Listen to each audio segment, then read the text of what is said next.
We've been working on our kitchen on and off for almost 10 years now. Over this time, we saw the room get brighter and warmer with the help of bigger windows and a skylight. The 1950s cabinets with flaking lead paint were slowly replaced. We poured our own concrete countertops because we wanted to learn how to work with concrete.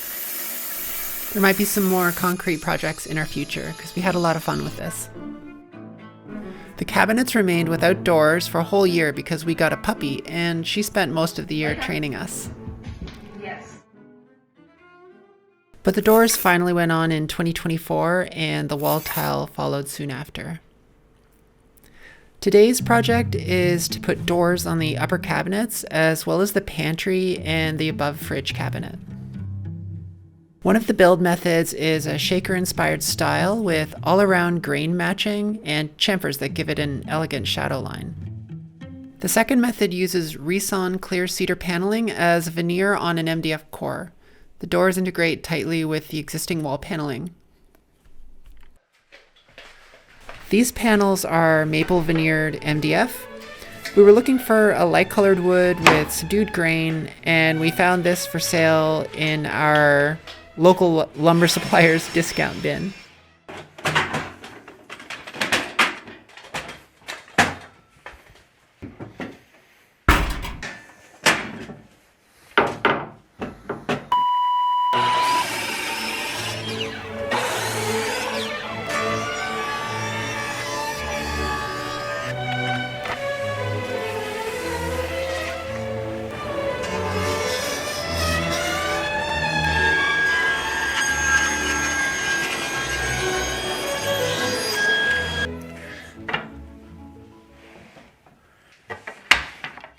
I've cut all of these edgings proud by about 1/16 of an inch, and I'll put a 1/16 inch chamfer on this edge.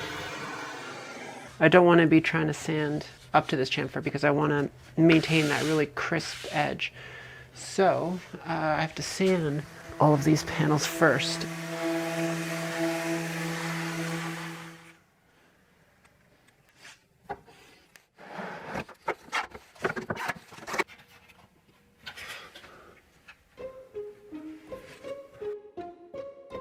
As a next step, I'll cut this assembly right down the middle of that center edging and trim off the ends of the strips.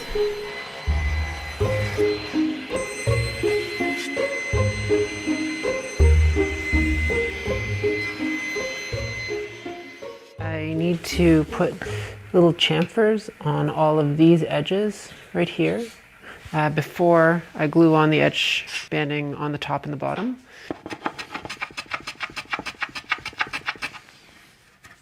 There we go. I need to lose 3/16 of an inch at least. 1, 2, 3, 4. So I'll take a 1/16 inch off all of these guys.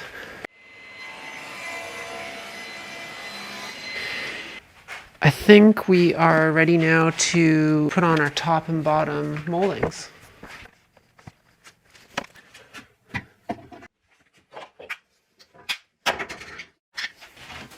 Oh yeah.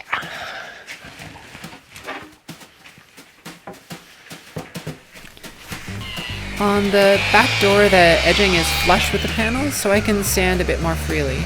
I just have to be really careful not to sand through this thin veneer. I'd love to be able to take care of this burning here, but with the veneer being so thin, I can tell it's getting paper thin would be a compliment. So I'd like to use this little hand plane to do the chamfering, but it is sharp.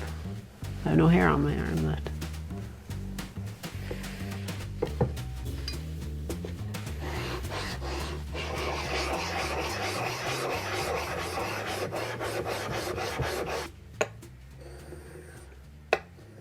It tears out extremely easily, so unless you have like an absolute razor of a blade, then you're gonna get tear out.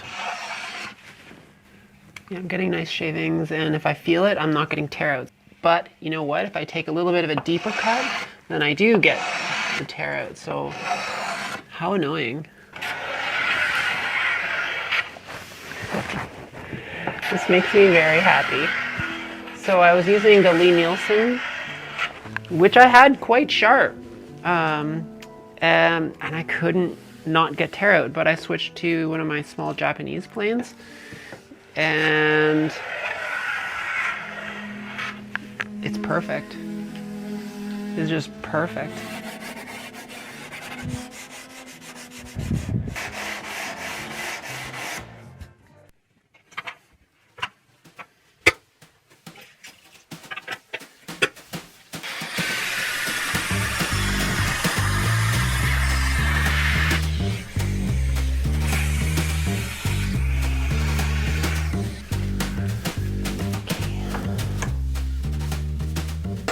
I don't think using this is a hydraulic impact driver, and it's not the greatest for this really fine stuff. Bloom makes very nice hinges. I really like this clip mechanism, so I can take the cupboard door on and off as I'm working on it. And like the action is really nice. It has like a soft close mechanism that works really well. Ready? Got it? Yeah. Okay, now do not move it, whatever you do. I take my jig to my little mark, and then I sort of give the center line, and then I take my jig up, get the center line centered, and then mark the holes, like so.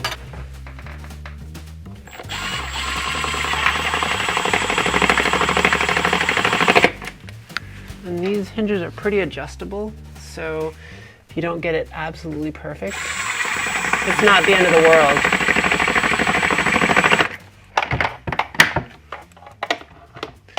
But that works quite nicely.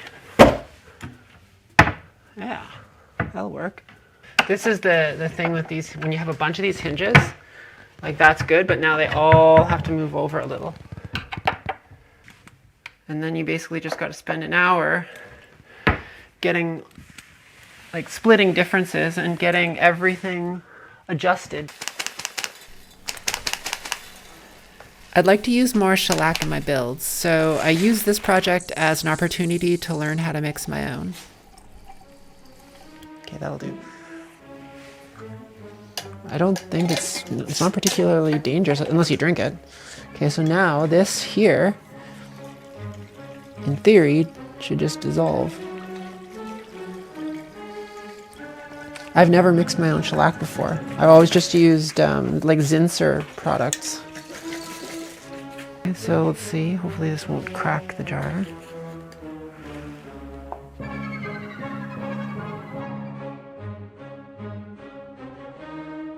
Might crack the jar, that's possible.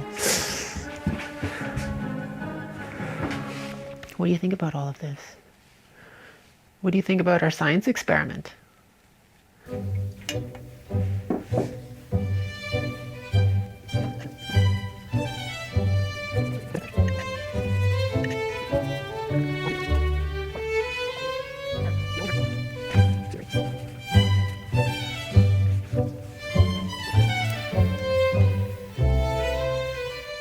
I'm just going to scuff up the surface of the shellac a little bit. It'll help to level out any like runs or anything like that, and it will give a little bit of a tooth for the wipe-on poly that I'm going to finish this with to bite.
The second set of doors will be integrated with the existing cedar wall paneling.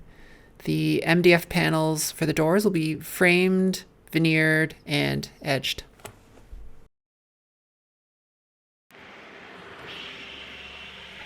Getting this MDF panel cut was an ordeal.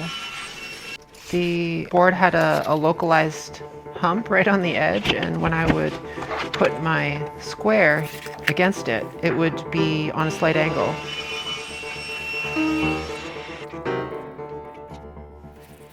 What? That's not square. And the only way I could fix that was I had to joint the damn thing.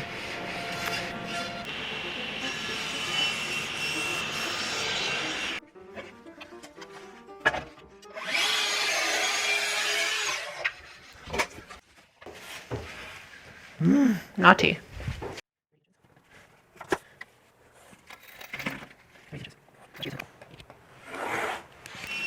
And so we don't see an MDF edge, we'll edge it. I'm going to make that out of this clear cedar here that I have left over from a project. Cut off the tongue and the groove, and then I'll just plane it down to the same thickness as the MDF.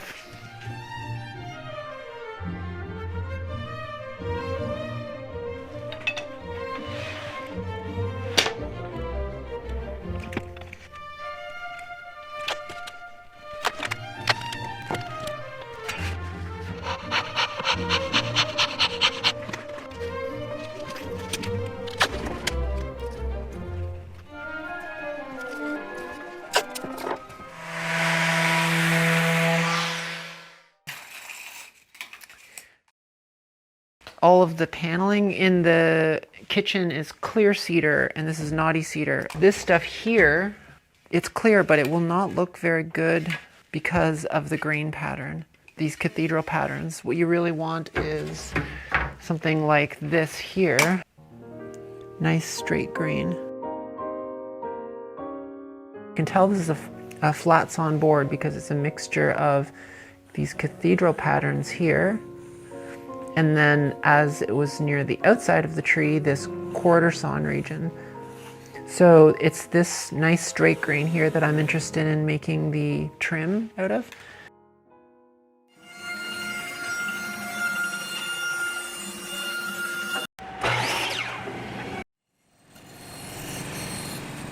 I scribed the top piece of the frame to the undulating ceiling. The face frame is ready to be assembled.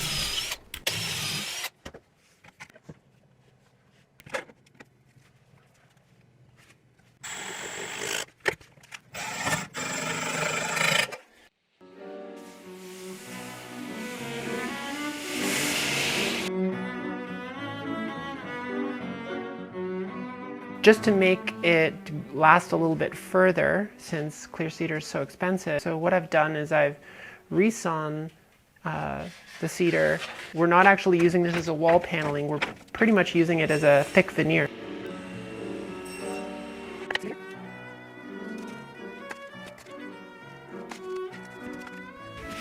See the doors at the side here. I'm just going to cut this center piece down the middle, and I'll make up the difference with some edging. What do you think? Wood glue or PL? Does it matter?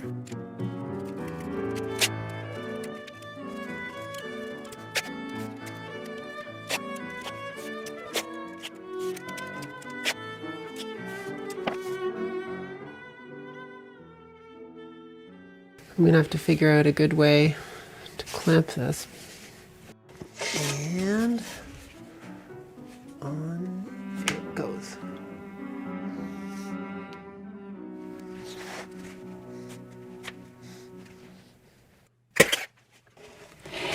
Now let's turn these over. And let's put something on top and squish them. This is our sandwich of cedar veneer. I'm not quite sure how well this is going to work because I couldn't quite get enough clamping pressure to really bring it all together. Tiny little bit of squeeze out there, but that'll be really easy to get out. And then this center bit here, we'll just put a little piece of cedar trim.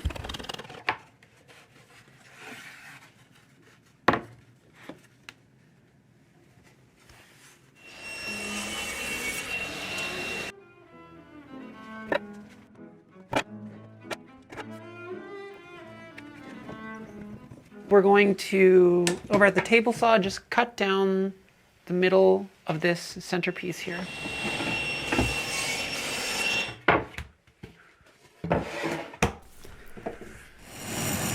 Even though I put edging on the MDF panel, I didn't like the look of the veneer edge, and so I decided to cover it with some edge banding.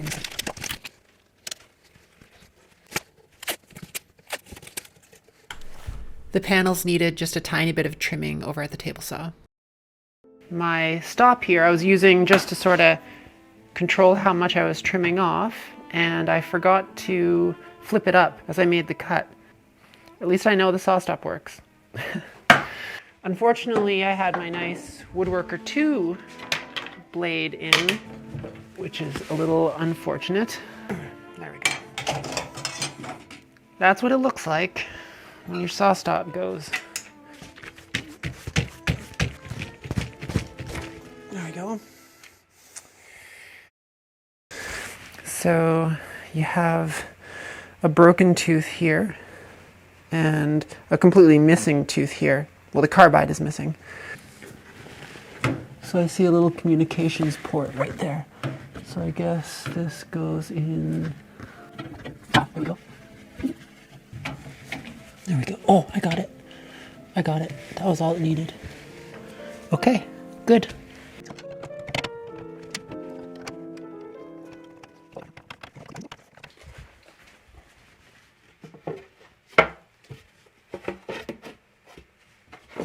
Boom. Just like that. Looks pretty nice. And so now the only thing left is I'm just going to do a final sanding on this face frame. Put a little chamfer around all of the edges, another coat of shellac, and then we can finally install them.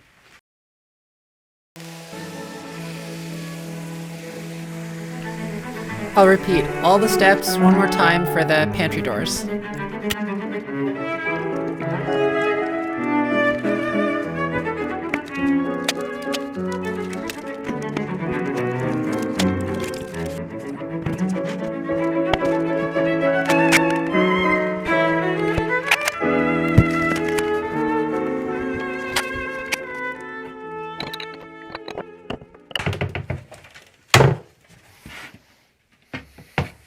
Oh, that's such a relief. Yes. And the one underneath. No squeeze out.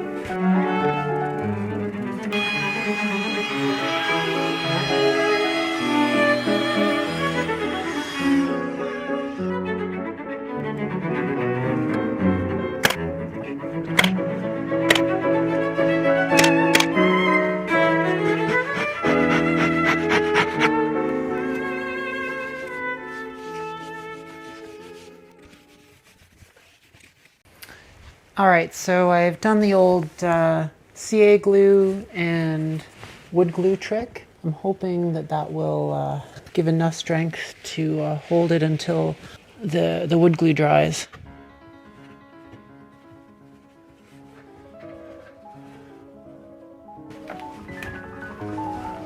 Oh yeah.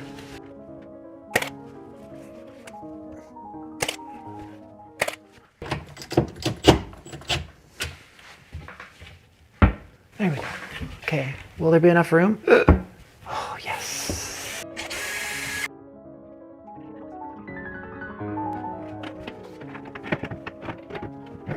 One.